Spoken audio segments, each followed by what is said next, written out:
I probably feel about as awful as I look right now. So let's get going with this week. The reason why I'm wearing my Munson t-shirt, I guess Jose Fernandez, passing away this week made me think back about Thurman Munson, where Jose Fernandez passed away in a boating accident, and his friend came up, hit a home run on the third pitch of the game, and it just reminded me of Thurman Munson when he passed away back in August of '79, and Bobby Murcer came up and had the game-winning hit at the end of the, in the late innings, ninth inning, whatever it was, to win the game. Bobby Murcer was one of Munson's best friends, just like Dee Gordon was Jose Fernandez's good friend. So that's the only reason why I'm wearing my Munson t-shirt. But it was a crazy week. Definitely a crazy week. Yankees actually got into a brawl too with, I think it was Toronto. Mark Teixeira. There was somebody, one of the Yankee pitchers hit somebody, and then Mark Teixeira came up, hit a home run, did a bat flip, and Toronto flipped out on him. I guess whatever, Toronto can do all the bat flipping they want, but the Yankees can't, so I'm just miserable today. Holy cow. I'm still hungover, by the way. That's the problem. Can't drink anymore. Haven't been able. Last time I drank before the other night was March. I only had a couple, and the time before that was all the way back in December, so I've only drank 3 times in the last year. So clearly it's not good for me. Vince Scully, last game I believe is today. Vince Scully brings back a lot of memories, and most notably with, for me anyway, with Montana to Clark. I was having a football party that day for the Super Bowl, and Montana hits Clark for the touchdown, and Vince Scully was doing that call.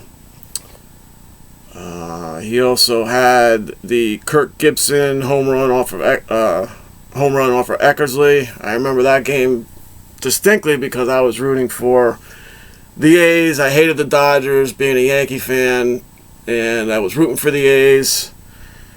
And Kirk Gibson comes up, crushes a pitch, and then the Dodgers go on to win the World Series. Then it's a toss-up on this one because he had the call with the Hank Aaron home run, which I was watching with my dad. So that in and of itself is a great memory. But I also have the memory of him making the call with Mookie Wilson hitting the ball past Bill Buckner, which precipitated me jumping up in the air. I was at a party at Wendy Howard's house, believe it or not. Wendy Howard, if you're still out there. I know Sandy is. I'm sure Wendy's around somewhere.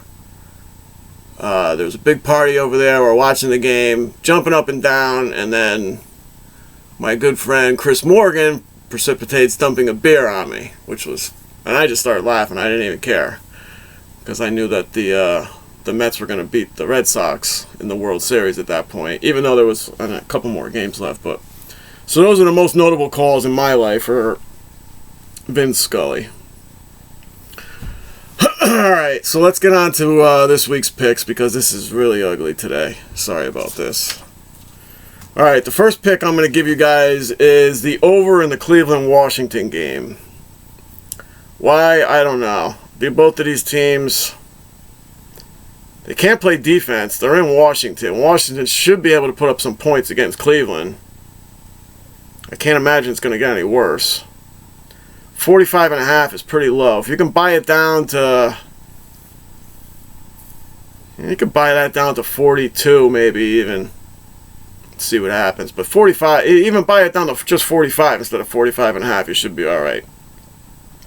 The next pick is the Jets +1. They're at home with Seattle. Seattle's traveling across the world to get here. Russell Wilson is hurt, as am I. So I say take the Jets +1. Denver -3.5 with Tampa Bay. Again, buy down a half point if you can. Buy down a full point to 2.5 if you can over Tampa Bay. I really don't have to explain that one, do I? Houston -4 at Tennessee. Houston got embarrassed. I think it was 27-0. I believe I gave you that pick with New England. I think has some extra time to prepare, and I think actually they're going to bury Tennessee, but Houston burying anybody is a stretch in and of itself. So Houston -4. I'm going to go with New England -1, and the only reason for that is New England hates Buffalo. I hate Buffalo, only because of the Ryan brothers. Why they would fire the offensive coordinator in Buffalo, I have no idea, when their defense has done nothing but gotten worse, and the offense actually looks pretty good. They're putting up points, and they go and fire the offensive coordinator after all these points they've put up. It's the defense that can't stop anybody. The defense has gotten worse in Buffalo, and it got worse in New Orleans when Rob Ryan was down there in New Orleans. So I just don't get it. It's terrible. And then for the night game, I'll give you Pittsburgh -3.5 reluctantly. Again, buy that down to 3, 2.5 if you can. Pittsburgh coming off an embarrassing loss, playing at home. Kansas City travels well. I don't really condone the pick, but if you're going to bet the game, go Pittsburgh -3.5, and again, bet it down to 3 or 2.5. If you can get 2.5, go with 2.5. All right. It's been an awfully long week, made even longer by drinking. Not proud of it. Not happy about it. We'll see. These picks are, again, absolutely free. Absolutely free. Absolutely free. The one to turn to.